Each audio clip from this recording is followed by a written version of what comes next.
Good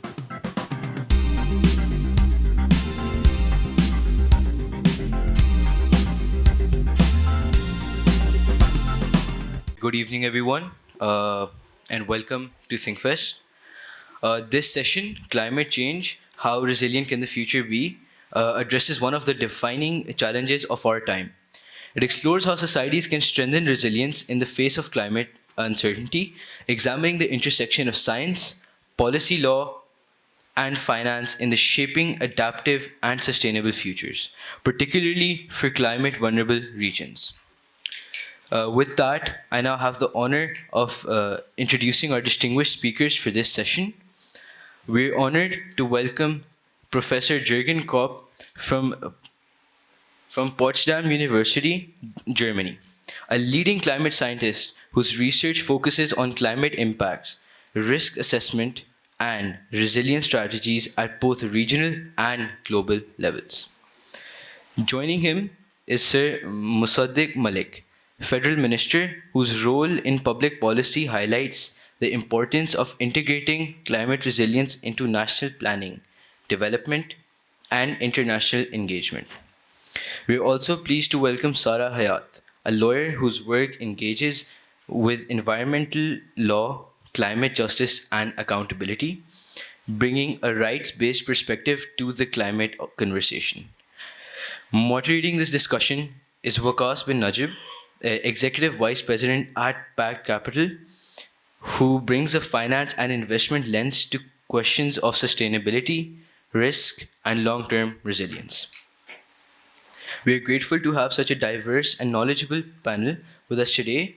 Please join me in welcoming them with a warm round of applause. Thank you. Thank you very much for the introduction. Waqas, as I was just introduced, I work for Pact Capital. It's a Geneva-based investment firm which works in climate finance. I also manage a carbon fund based out of Brussels. So I'm into climate finance and carbon projects for a few years now. We have a great panel. Dr. Kropp from Germany. He's from Potsdam Institute, and he's been advising governments and working on climate policy for the past 30 years or so. I had made a quick presentation, but what I wanted to do was just quickly define the lay of the land and zoom out a little bit on why we are discussing climate. But I think there's some problem with the IT system. That's where I wanted to start from. But till the IT thing gets fixed, what I want to ask Dr. Kropp is, I think we'll start with the discussion because the presentations are not working. The first IPCC report, which came in 98, we started with the first assessment report in 1990. And the definition of climate change and the disaster that's almost imminent, it's been over 30 years now. And we've got various assessment reports, various COPs that happened over that time. But in the last 30 or so years, probably 40% of all of the global emissions happened during the same time. So do you think this fight against climate change is succeeding or it's heading in the right direction? Yeah. Good afternoon, everyone. And first of all, let me say that I'm definitely honored to come to this prestigious event. Thank you for inviting me. Yeah, regarding your question, it's not easy to answer. So when we look to the IPCC reports of the last more than 20 years now, we see one point which is not really changing, namely the projections how the temperature will evolve when we don't bring down the emissions. And when we look on the actual emission curve, then we see still an increase in the global emissions. And most of this increase is coming from fossil fuels. So we were not able in the last 30 years or so, because since then we are discussing climate topics in the policy arena, we were not able to bring or to bend the emission curve down. And then 2015, we had this famous COP meeting in Paris, which came up with the 1.5 threshold as a binding target. Nevertheless, we didn't have the possibility to put consequences on it when you as a country could not fulfill this. But anyway, it's still binding, and this target is now slipping out. Yeah, so the emissions are definitely too high. We have seen in the last 2 years that we are approaching this 1.5 degrees. So that means we have lost already this threshold. Now we have to think about the 2-degree threshold and what is really needed to keep us below this, because we should really avoid a 2-degree world. Because a 2-degree world means over land, temperature could increase up to 4 degrees, because the oceans are important for the regulation of the global mean temperature. So most of the heat which we are putting via CO2 in the atmosphere is stored in the oceans. But that means also over land, temperature is increasing more than this 2-degree level. And this is something what we're perceiving already in Europe. So in Europe, we have seen in the last 2 decades an increase up to more than 2 degrees now, with a lot of consequences in regard to extreme events. So we see much more intensive extreme events, and this is what we can expect all over around the world, and we can really observe it already. So that means we have to live with the unavoidable consequences. We have to develop good plans that keeps our environment to some extent, I would say, safe, but we cannot stop the global warming anymore. No, that's a sad conclusion, because I think we had built some hope after the Kyoto Protocol in '95 and after the Paris Agreement in 2015. But this prognosis that we are heading towards the inevitable and probably touching 2 or 3 degrees increase compared to the pre-industrial level. I'll just quickly go to Sarah. Sarah, are women worse affected by climate-related disaster and changes than men, especially in our society? I'm sorry, you'll have to say that again.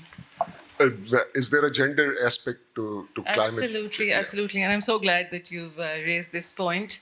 But before we begin, I just want to apologize if I sound like Winnie the Pooh, and अगर मैं बहुत ज़्यादा खांसूं, मैं जितने गरारे कर सकती थी मैं करके आई हूँ.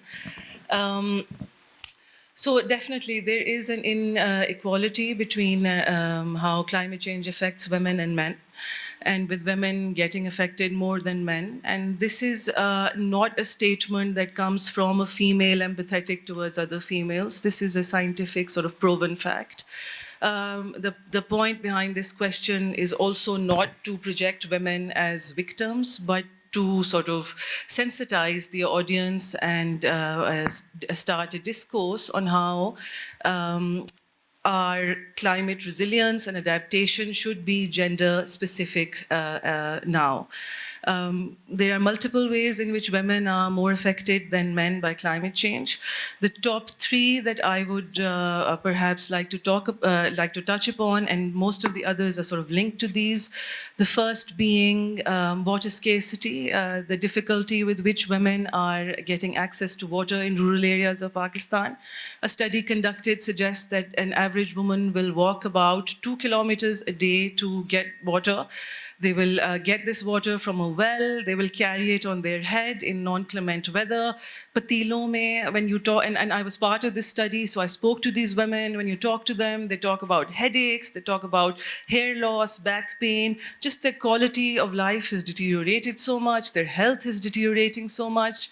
When they're trudging to get this water, they are vulnerable to attacks by wild animals, sexual harassment, non-clement weather, chahe barish hai, tufan hai, they still have to access weather.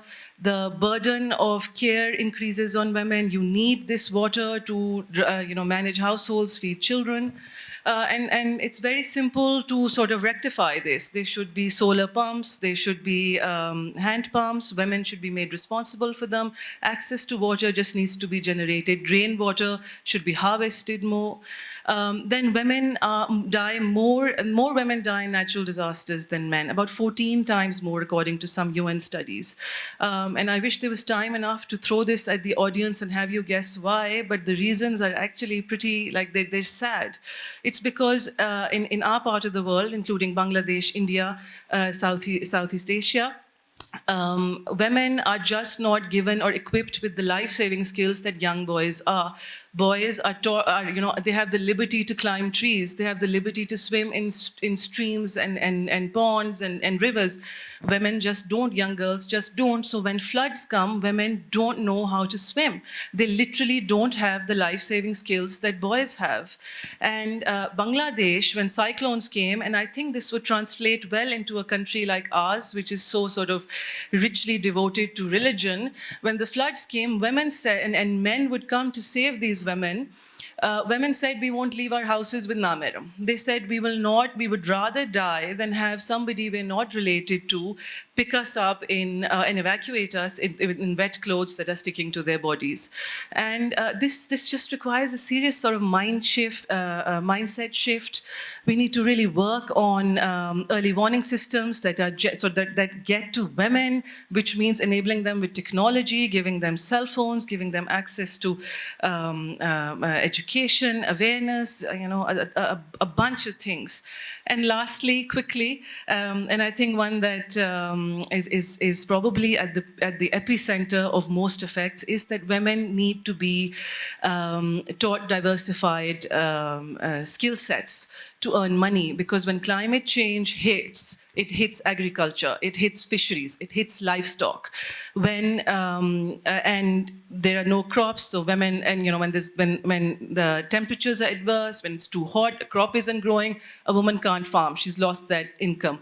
When a disease comes, livestock is wiped clean, a woman has lost that income. Fisheries are affected by climate change because of water temperatures rising, and women are losing that stream of income. So what we need diversified sources of income. We need to teach them skill sets, basics, sewing, stitching, giving them access to a market, eliminating the middleman, just sort of equipping them, really.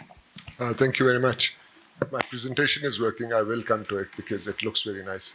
But before I go there, just a question for you. So if the civilizational response to climate change is not working, the countries who are rich, who are probably responsible for all this emissions and this man-made disaster that the planet is facing, the developing countries have no choice but to adapt and be somehow more resilient. Does Pakistan have any other strategy but to be economically strong and grow just to ward off this? Because we've got population problem, we've got poverty, malnutrition, there's a host of problems we already face, even without these climate disasters knocking at our doors. What sort of strategy does the country currently has, or what should it be going forward? I think the first and foremost responsibility for a developing country is to bring the hypocrisy to the fore. And unless we start to call it out, I mean, you've recently heard the speech of Canadian Prime Minister where he said that all through the Soviet kind of times, everyone on the window said all workers are together of the world. Workers of the world unite. Workers of the world unite. So don't give us this workers of the world unite bhashan. Because the most important thing is to understand where the world truly is, not what the world is saying. And that's hypocrisy of the highest order. 2 countries of the world produce 40% of the carbon dioxide. 10 countries of the world produce 70 to 75% of the carbon dioxide burden. And it is the carbon dioxide burden that raises temperature. And it is the rise in temperature that leads to glacier melts. And it's the glacier melts that lead to devastations and floods and all of the things that we're talking about. So those 10 countries, which are producing 75% of the world's carbon dioxide equivalent, how can you let them off the hook? I mean, how can we have these children don't drink and drive kind of Nancy Reagan conversation for how long before someone calls it out? And the hypocrisy is that the same 10 countries which are producing 70 to 75% of the carbon dioxide equivalent burden are taking 85% of the green financing. It's like you eat the carbon, you consume what is called the environment, you destroy it, and then you take the financing? What sense does it make? How about those who get affected by it? Why don't they get financing? What about us? So unless this hypocrisy is called out, and unless this hypocrisy is brought to fore, all of these nice COP conversations are not going to go anywhere. And someone has to call it out, so here I am. I do it at international fora. I'm doing it at this forum as well. This is not the only hypocrisy. Let's talk about, this is the carbon hypocrisy. Let's talk about the plastic hypocrisy. So we have banned universally single-use plastics. They are banned. They're banned in Punjab, they're banned in Islamabad. Single-use is the only 100% recyclable plastic. 100% recyclable plastic. We have to sort out the scavenger economics. But it's 100% recyclable, we ban that. Have you ever heard the name Lay's or Frito-Lay's in this discussion? Have you ever heard Procter & Gamble's name or Kimberly-Clark's name in this discussion? Because the diapers that they produce, the Huggies and all of that, they're 100% non-recyclable. And the sanitary napkins that they produce for ladies are 100% non-recyclable. But no one wants to talk about them because all of the multinational corporations that produce these diapers, these sanitary napkins, these Frito-Lays, these Doritos, are the Western multinational corporations. So nowhere in COP I have ever heard any discussion about it. Never, not one time. And I've been to all of these. I've been in this business now for 8 months and I've gone to multiple and I'm asking why? Why are you not talking about that? Underneath that, the technologies are being developed by the same Procter & Gamble's and Kimberly-Clark's to have same material multi-layer, which is recyclable. But we don't have access to that IP. We don't have access to that IP, which basically means first we use Frito-Lay, first we eat Doritos, first we use Huggies. Then after that, the next generation of wrapping material in plastics that comes also belongs to the North. And then they sell us that. What sense does this make? Why don't we have access to this IP? And why is this not being called out now? Why is the single-use plastic exclusively being called out? So here, I call it out. The third thing that I would like to bring to the fore is the coal use. I was the petroleum minister. Half of my life I've been burning the climate. I was the petroleum minister, I was the power minister, I was the water minister, so I've looked at it from all of these angles, from electrification revolution, from the brown transition angle, from the water access, flooding, devastations angle, every angle, and finally Prime Minister said, put it together in climate. So here I am. So at one point in time, as the all stories start, once upon a time, the LNG cargo was for $30 million. Before that, while it was $30 million, we were told we were all interwoven into one global fabric, one nice global fabric. And we said, believed it, yes, we are indeed all interwoven into one global fabric. And then the geopolitical plate started to move. I'm talking about, this is a code word for Ukraine war.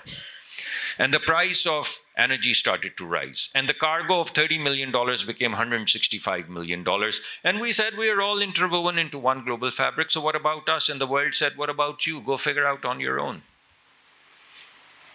And we had slowed down on coal, and all of a sudden the European coal mines opened, and the European coal-based power plants reopened. And I continued to ask, well, our coal was black. What color is your coal? Yellow with orange polka dots? So unless these hypocrisies are reconciled, unless the burden is squarely put where it belongs, unless people who are suffering from this emission are also kind of made real, true partners and participants in this climate revolution, it would not get resolved. Yeah, I mean, if I want to go to Geneva, I'll get a free ticket. They don't give us 5-star hotels, they give us 4-star hotels. We are happy with 3-star hotels. So our troops go, They go to these conferences, they speak good English, they come back and they tell you that we were at COP. And then you ask them, but what happened? The answer is zilch. Because no one is willing to reconcile this hypocrisy. We say, give us money for adaptation, which was your question. They say, no, mitigation. But we say, you're mitigating. We say, that's why we are taking all the financing. Aha, isn't it interesting? So unless this interesting quagmire is resolved in any meaningful participatory fashion, climate is a hoax.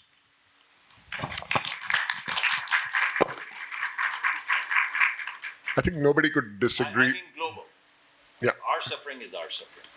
Nobody can disagree with this hypocrisy, but as they say, sadness is not a strategy. So we can all recognize it, we can call it out. But of course, that's not a strategy. Still, my presentation is not working. Dr. Rob, with what was happening in Davos last week, the world order as it is, the liberal world order as we knew it in the past few decades, that's falling apart already. The consensus on the climate will not hold the way it appears. So we are looking at 2-3 degrees increase in temperature. The minister talked about the hypocrisy being called out. The responsibility should be set where it belongs. Do you see that happening? Or is it a realistic cry from the global south, as it is? So what the minister said is understandable for me. So because I'm heading for many years now the Climate Change and Development Department at Potsdam, and I was thinking already early in the 90s that both questions are closely connected. Yeah? So that we need to become fair, of course, when it comes to the different burden. But at this time, I was also saying that climate change is no longer, or was no longer, a scientific problem anymore, but a political problem. And when you look to the COPs, and I was attending COPs, not all of them, but some of them, and I got really frustrated at the end. Yeah, so because outcome from the COPs were almost zero, maybe the exception of Paris is a good example, but unfortunately we do not really have the opportunity to punish countries which are not fulfilling their promises. So yeah, so I guess a 2-degree temperature level, or so above the average of the recent decades, this will become the new normal. This is more or less clear. So we have to develop ideas how we can to adapt to this situation. And here I have to say that absolutely you are right. So the most of the emissions have been created by the industrialization in the industrialized countries now, while in Pakistan this doesn't really play a role. But when it comes to the consequences, then of course it plays a role for Pakistan. And I was here on the invitation of your president, Asif Ali Zardari, in 2012 on an aftermath conference of the extreme flood in the Indus catchment at this time. And at this time we were already discussing so that we need to go forward, that we definitely have to develop measures which keep us safe, because the warming is unstoppable, at least to some extent. But what does it really mean for the people? We should equip people with knowledge, with technologies, so that they can take care of themselves. And of course, the money, so I'm not an economist, but the money, of course, should come from those countries or from those organizations who can really afford for this. And I can say that Germany, of course, took over responsibility, but not only Germany, also in the European Union. We have a very ambitious target to make the continent carbon neutral, but unfortunately, Europe is not the biggest country in the world. And what also is part of the truth is that the actual welfare level, which we are all like to achieve, that this is incompatible with our resource use. So we see no decoupling. It was mentioned by several researchers in recent decades that we need a kind of a decoupling, so less resource use, while while creating the same level of welfare. So there is no indication that this really is happening. And this, in other words, means that we have to bring down in the developed world much more the emissions, much more the resource use, as in other countries which are growing up now. But this is a fairness question which, of course, need to be negotiated internationally, definitely. But there is no, so we can limit, of course, on the development, but there is also no other chance to work together to create a fair system amongst the countries. And what I'm really afraid of in the moment is that we are superimposed by a global political situation which has other things on the radar than that what is really threatening the global civilization, namely climate change. I'll just have a quick follow-up question. You were also working on the board of ACMOD, and you've worked in Nepal, Bangladesh, and India. Have you seen any successful case studies of societies becoming more resilient or adapting? Are there some good best practices which can also be used by countries like Pakistan? Now, Pakistan is member of ECMOD, yeah, so I was serving 6 years in the board of governors of ECMOD. And I had the chance to look very detailed in the different case studies. So I went almost across Hindu Kush and Himalayan regions. And what they have mainly on their radar is definitely to equip the people with knowledge and technologies.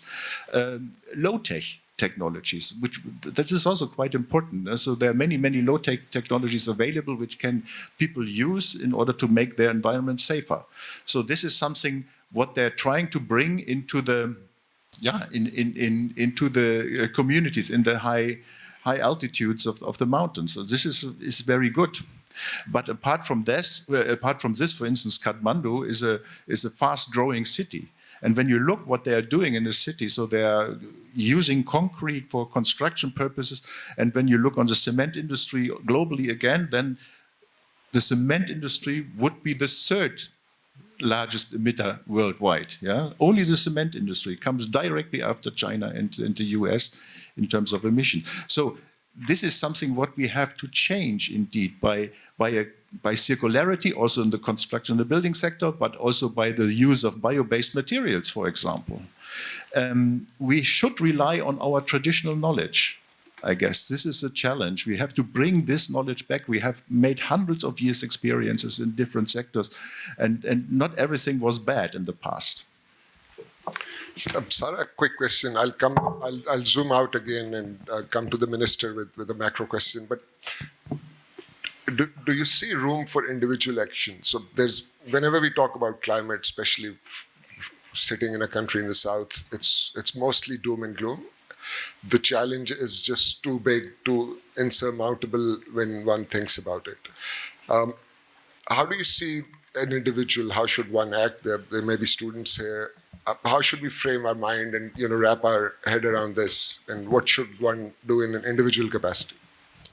Thanks, Vikas. Well, this is a fairly nuanced question, I would say. But before I answer that, I want to say, okay, there has become sort of a blame game in society globally where climate change is concerned, where the more marginalized are financially marginalized, who are always more impacted by climate change, are blaming the wealthier.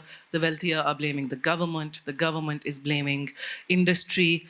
But the truth is, everybody is at some level somewhat responsible for climate change. You are, I am, Procter & Gamble is. But when it comes to individual actions, absolutely, like one should, and these are all feel-good, really. They're all feel-good actions. You should do your part. You should eat less beef. Methane produced by cows is a great contributor to greenhouse gas emissions. You should opt for public transportation, e-transportation, pressurize schools into providing proper school buses. We desperately need that in Lahore. You should have opt for recyclable products. Don't buy things you don't need. Cut down on consumerism. save water. All of these are very important things. They promote frugality, they build society. If you're going to bike more, you're going to walk more, you're going to be healthier. A healthier society adapts better to climate change, is more resilient against climate change. So why not? But if you're going to ask me whether not going to Alam to have a beef burger is going to change the climate change landscape, no, it's not. Really, it's really not. My carbon footprint is negligible. Your carbon footprint is probably negligible. What we need the government to step up. We need industries to step up, and we need the global north to sort of reduce their emissions for the global south. Where the individual comes in, where society comes in, is that it is your pressure that is going to catalyze government policies. If you will say you want public transportation, the government will provide public transportation. If you will say you want sustainable goods, policy will eventually come for sustainable goods. And that is where individual is crucial. It is critical in the individual is critical in the game to combat climate change. Thank you. Minister, I've worked for a climate fund, the green fund that you call, and you're probably right, most of our money also goes where the return is very good. Capital is capital, whether you call it green or brown. So Pakistan has 2 or 3 problems which are coming in parallel. So one is the ability to attract investment, whether it's ordinary capital or green capital. It has a water problem, because if you look at most of the projections, in the next couple of decades, the droughts will increase, the flooding will increase. And Pakistan, if you look at the heat map for the past 40, 50 years, since these last 50% of carbon emissions, so one of the most impacted countries is Pakistan, or northwest of the subcontinent. So we have a water problem, both managing floods, and our economic problem, because the society can only be resilient if we can spend on development. Is there any realization of this sort of challenge that is coming up, or we are still firefighting at the government level today? No, I think there's. Let me tell you what is being discussed in the government quarters right now, corridors. So the last flood, when you were invited by President Zardari, when was that? 2010. That cost us 9.8% of our GDP. Our GDP grows at 2%, 3%, 4%, 5% comes down. And one flood cost us about 9.8%. The cost of reconstruction was 9.8% of our GDP. So that's what we're discussing.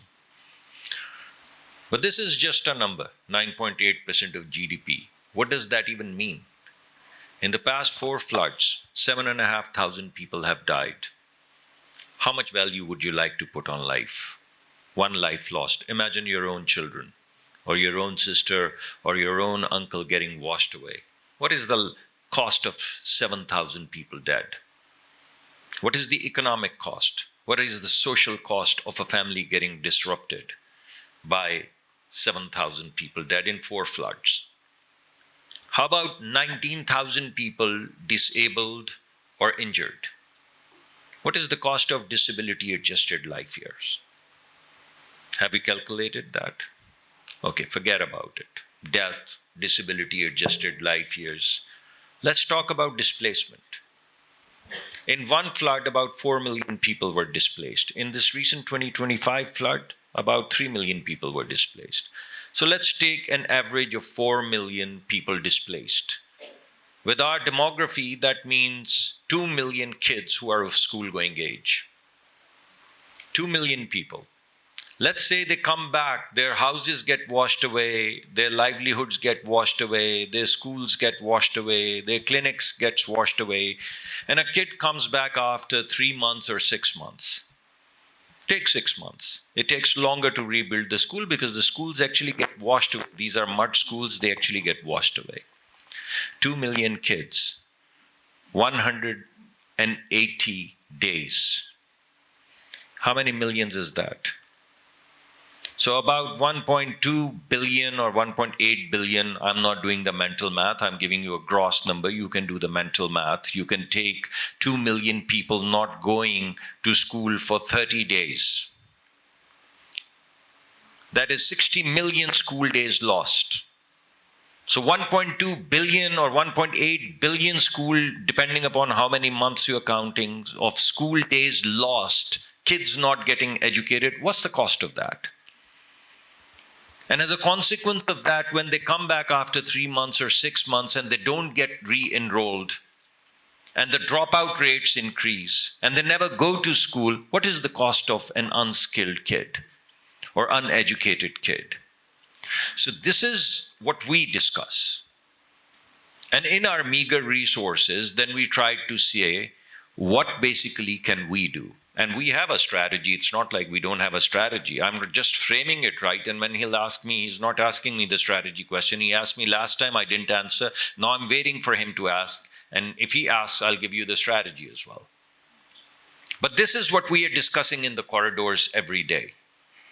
And I've only spoken about I haven't even started to talk about health clinics and maternal mortality and infant mortality. Or waterborne diseases or epidemics that come out of these floods. And snake bites, not talking about any of that. Not talking here, but in our corridors we are talking. And that's basically the framing of the problem for us. Then we go to the world and we say, look, it is not about blame. You are producing. I've just told you I can give you the list of countries that are basically producing 70%. As I say, 70 to 75% of the world's carbon is produced by 10 countries. It is something that anyone can check empirically right now. You have WhatsApp, you have your phones, run it. It would spit out the countries that are producing 75% or 70% of the world's carbon dioxide.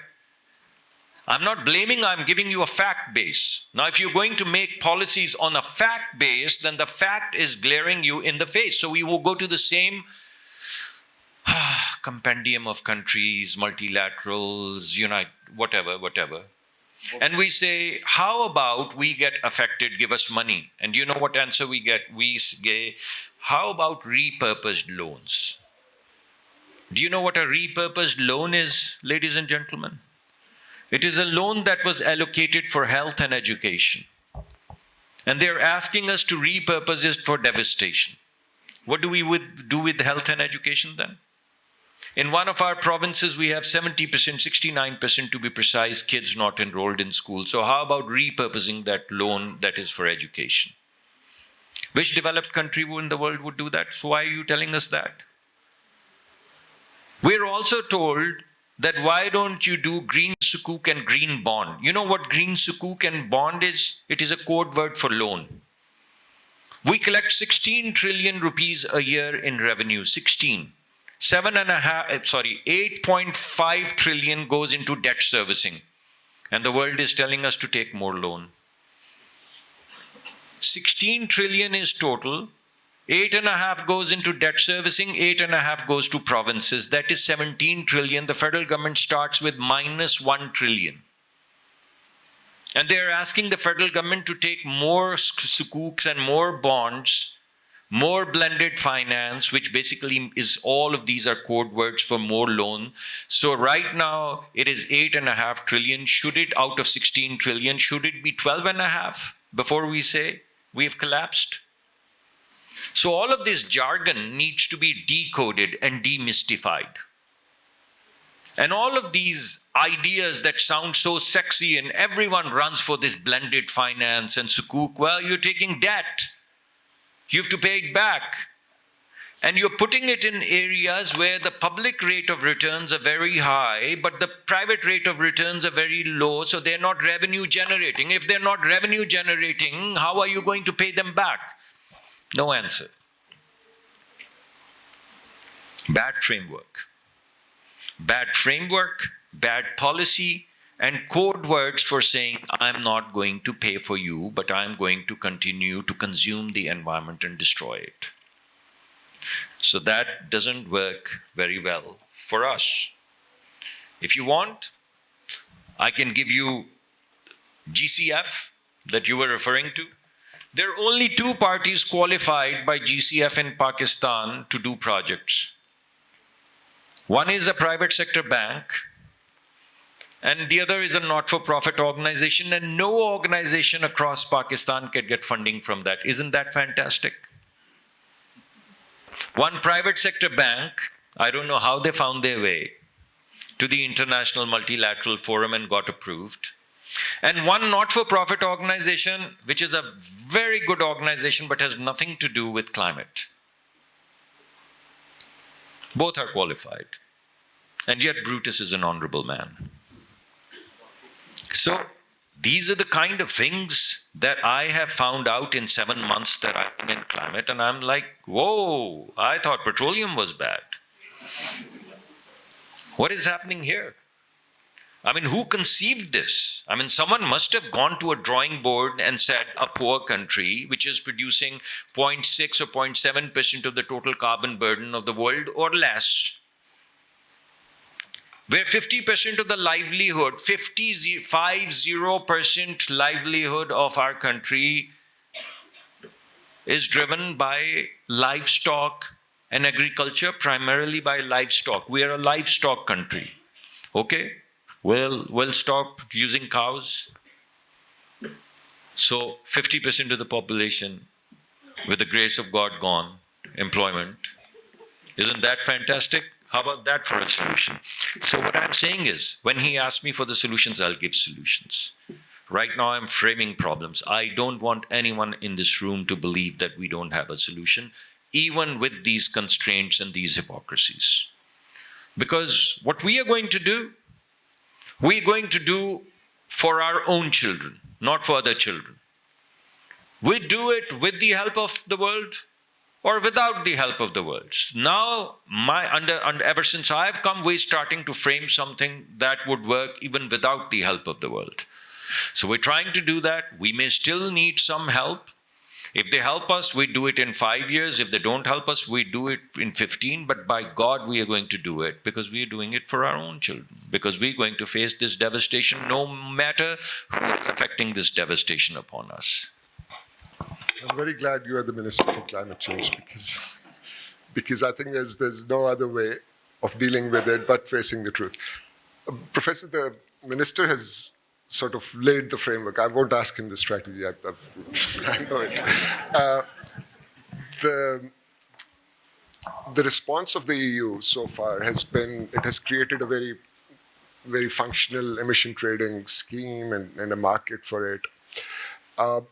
And instead of accepting the framework which the minister was laying, and that was sort of reparation or loss and damage for the havoc that's being caused here, we have a new carbon border adjustment mechanism, which is a new form of tax, which will mostly be applied on countries exporting to the EU. What's the political buy-in of that? And do you think it's an additional sort of tax on the developing countries in light of the framework that the minister just elaborated? Partly, I would say. So I have first to say a few words about that, what the minister said. So I'm one of the strongest supporters of these ideas. And I said earlier, so the world is unfortunately not fair. Yeah? So this is also the truth. Nevertheless, so blaming, of course, will help nobody. So we have to develop solutions. And I'm a climate scientist, so I'm doing the modeling. I'm trying to do assessments. I'm trying to develop technological solutions for whatever cases. So this is my main business. I'm not so much involved into politics. But nevertheless, so as a climate scientist, I can also criticize that what Europe is doing, what Germany is doing, and what we are doing in the world. And of course, so we are by far not there what we thought where we should be. So this is what I'm saying as a climate scientist. We were not able in the past to bend the carbon dioxide emission curve down. Unfortunately, Europe is a small continent with only 400 million citizens, a bit more. But we will make it in terms of carbon neutrality 2050. This definitely needs a tremendous growth in the uprise of the renewable energy production, for instance. We phase down the coal-fired plants. All this comes not to zero costs. Indeed, people have to pay for it. And we see now, even in our societies, resistance of the people. So they say, okay, the energy is too expensive for us. We will not pay for it. And all this.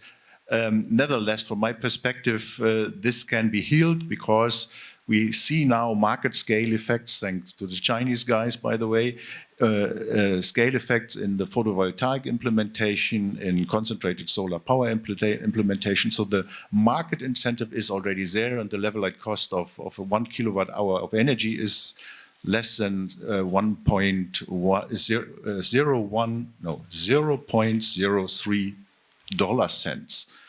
That's almost nothing, at least not for Europe. In Pakistan, it would be not nothing, but nevertheless, it holds also for Pakistan. So we really will make it, but nevertheless, we still have to invest.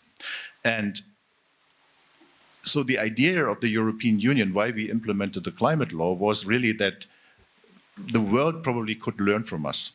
So that we can show, because think 2 decades back, so at this time there was a lot of skepticism saying, okay, we will never make it. We will never make it to bring down the emissions. And then Germany, and not only Germany, Europe said, okay, we will make an exercise and we will show you that it is working.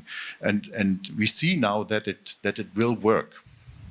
What this means then for the global emission trajectory, this is almost unclear. And here I'm not enthusiastic. Yeah? So I'm really depressed a little bit about that, what happens in the world. Because the truth is also that, as I said it before, more welfare means more consumption. And we have to find a way out of this trap. Thank you very much. So you talked about renewable in the EU, and President Trump was in the EU last week, and he said only stupid people buy wind turbines. So yeah, that's another part of the story. We have a few minutes left. I'd like to take a few questions from the audience. Mike, please. I'll come to you, ma'am. It's more of a comment. So when we talked about individuals' responsibility, I would strongly say that it is not an individual's responsibility. Climate crisis has a history.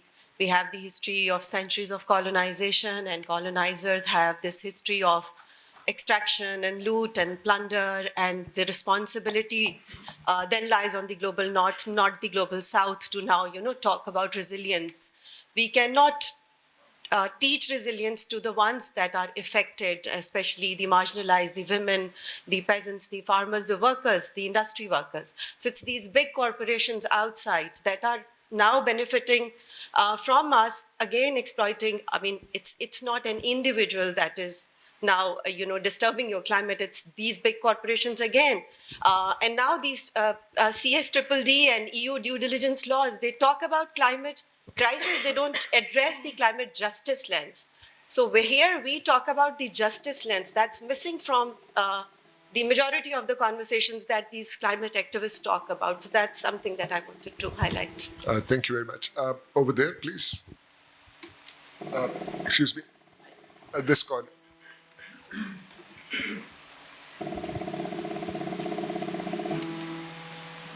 I guess if I could ask a question of the minister, you talked about strategies and solutions after laying out the problem. I'd like to hear some of those. Before you, there was a question in the previous room. This question. So he stopped me. Hello, is this okay? Gee, I completely agree with what was said about the West.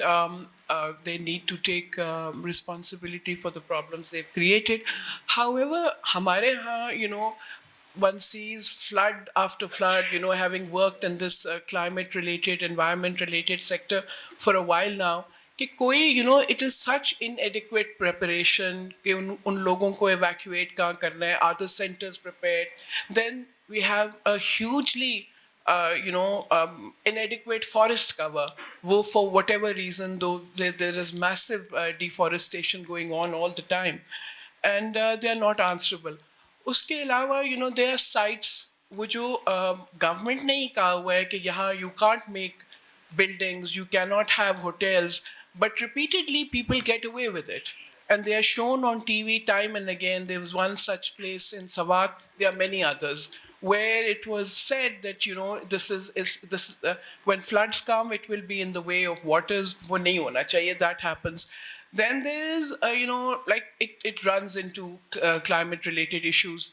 There are so many pesticides which are banned, which for a runoff होता है, people are affected. Again, your area, it's mine as well. Gender, where there's there are pesticides used on cotton which are banned. वो जो runoff होता है पानी में होता है. Children are affected, women are affected. The list is endless. At least हम अपना तो कुछ कर लें. Of course, what you're saying is so relevant that West also needs to take care of problems created by themselves.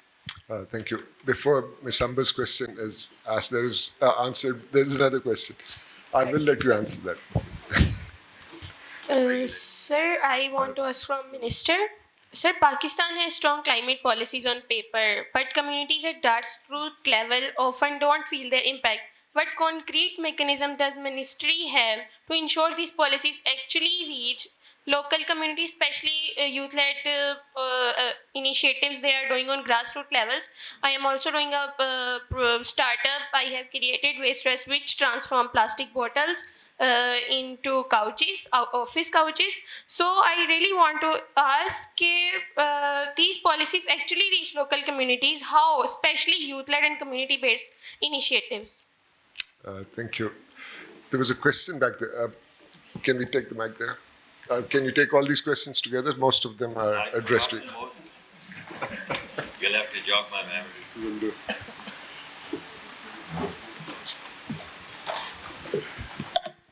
Thank you. I agree that part of and a major part of the solution lies in the global climate policy architecture. Has to do with climate justice between the global north and the global south. What I'd like the Honorable Minister to address in the strategy that he alluded to is, what about justice within? Humne justice between ki baat ki, what about justice within? You also mentioned, within this well-meaning strategy in the last 7-8 months of your learning, that that the government is gearing up for something. How do we ensure that this gearing up is consistent across regime changes? How do we ensure that this climate programming is consistent across regime changes within the federal and provincial government? Because so far, one of the things that we've been missing in this discussion is policies come in, plans come in, but then they are, I wouldn't say shelved, but they're certainly sidelined when there are regime changes. So if you could also address that in your strategy, that would be great. Thank you. Thank you. We have overshot the time. May I take the last question and then I give mic to the Minister? So enlightening. So I have a question. That is, why are we always see? This is a discussion happening among us. We are in Pakistan. It's not a COP ka forum ya koi. Why are we always kind of hiding behind Pakistan is not contributing? But why is Pakistan affected this much and that much? Pakistan is among the top 10 in methane contributors. And methane is contributing 30% to GHGs. Again, as Minister pointed out, for example, agar Lay's ke chips ya baki cheezein hain, if world is not banning, why is Pakistan not banning it? Should we go by this formula that world is not doing it, so we are not doing it, but if world is doing it, it requires finance, that's why we are not doing it? Or should we have our own solutions for it as well?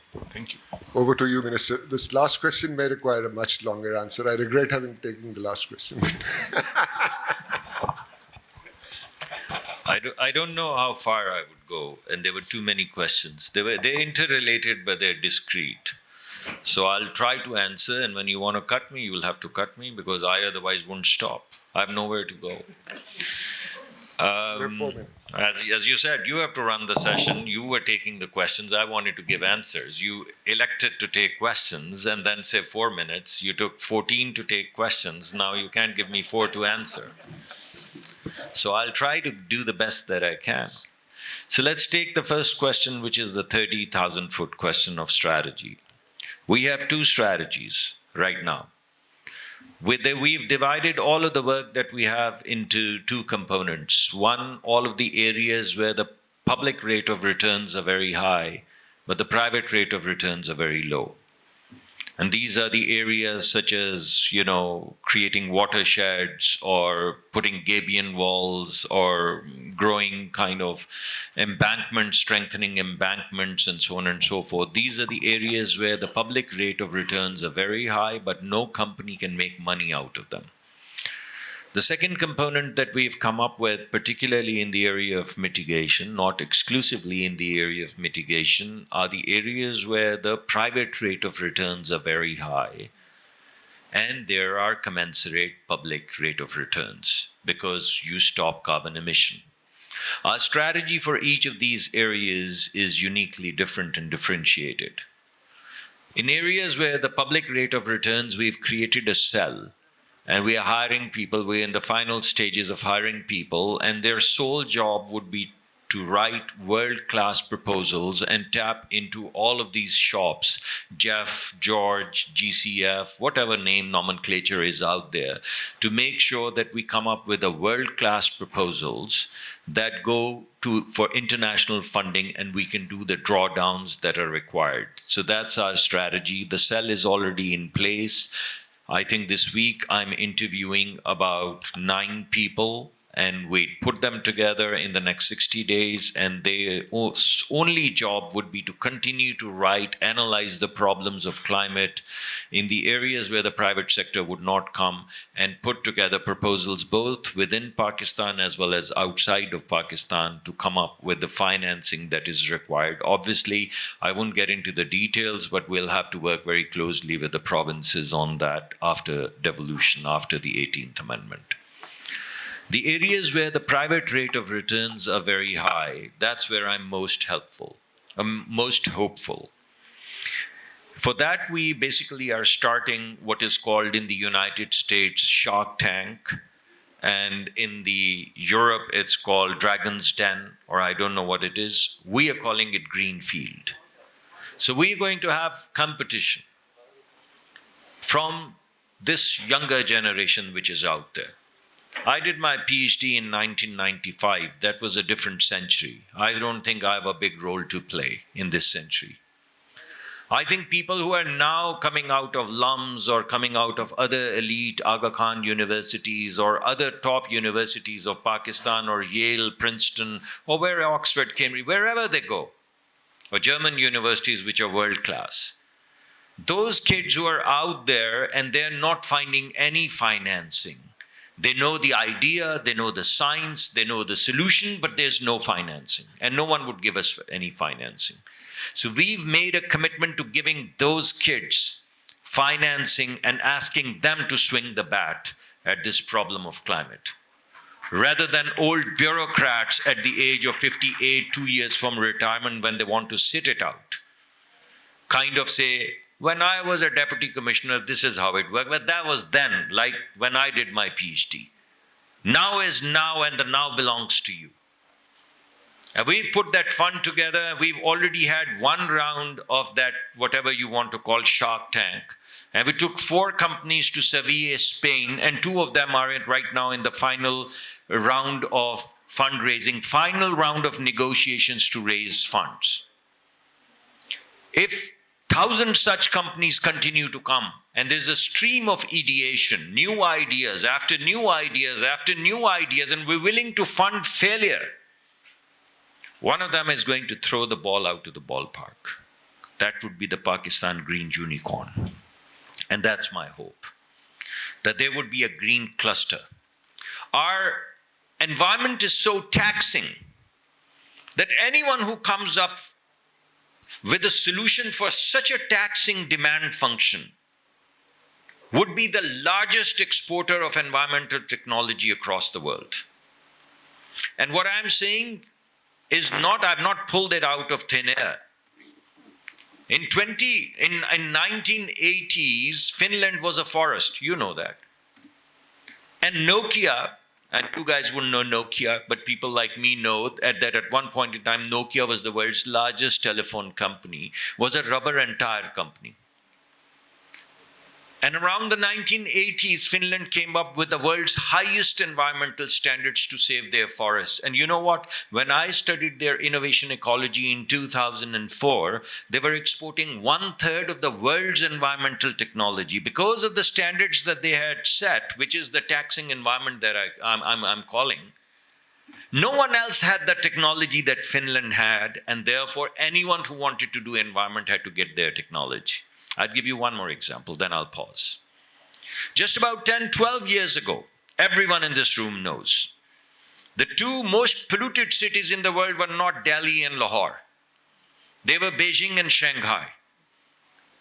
And in order for them to make sure that their citizens stay safe, they came up with solar technology revolution, and right now they're exporting 70% of the world's solar technology, a technology which was developed by Germany, not them.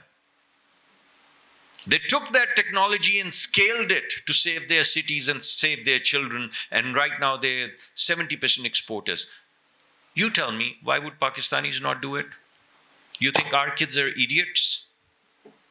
You don't think that our kids who are trained at Princeton and Yale and our local universities, they don't have ideas? They just don't have the financing. So this entire NGO game and the multilateral game has to be reshaped, where these kids are empowered to come up with their solutions for the climate. And we fund them. And we fund them even if they fail. Because when you do startups, speed to failure and the appetite for failure is paramount. So let them fail. For every 70, the 30 that win and swing is our hope. And that's our strategy where the private rate of returns are high. And it's already getting implemented because we've already had one round and I'm already interviewing people next week. So nothing that I'm saying is an idea which will not be executed. One is already partially executed. The other one, I'm hiring people next week. You ask me after 2 weeks, I'll give you a slate of people and I'll tell you where they're trained. And that's basically the strategic answer, madam, to your question. In terms of plans, we've made a 300-day plan. Madam, this is answer to your question. 300-day plan. We've made short, medium, and long-run plan for these floods and all the devastations that you were talking about. In phase one, without getting into details, we're going to fix what has been devastated. That is phase one. That is the 300-day plan, which has been handed over to the provinces. So all the embankments and all of the river training systems which have been breached in the past two floods, we're going to fix that. That is our phase one. In phase two, we're going to complete in terms of dams and in terms of watersheds and in terms of that layering of the mountains and the forests and all of that. And that is 2-year plan. So this is 1-year plan, and then 1 to 3-year plan is to complete and expand what is already happening. For example, because of these cloud bursts, our old drainage systems don't work. You've seen it in Karachi, and Karachi is not alone in the universe. Other cities have the same problem. Gujarat doesn't even have a drain system. So we can't fix the drain system from 14 centimeters or inches, I don't know what it is, and double it or triple it in 1 year, but we can do it in 3 years. So expansion of that system, which is essential for the new generation of devastation such as cloudburst, would be phase 2. And building new infrastructures and new dams would be phase 3. So fix what is broken in 1 year, expand what you already have in 1 to 3 years, and build new in 5 years. That's our 5-year plan, madam. And every element has been identified with the participation of the provinces in terms of where the breaches are, where we need to create reserved areas, where the water would flow when the flood comes, how are we going to seed, what kind of watersheds are going to come by, and so on and so forth. And I can give you the details if you want to have a sidebar with me. That's basically the second question. We are out of time. I think most of the questions were answered. I apologize for unanswered question. I hope your optimism is infectious for this hall. And critique too. That too. Thank you. I thank the panel. Thank you very much. Thank you, audience, for a wonderful time. Thank you.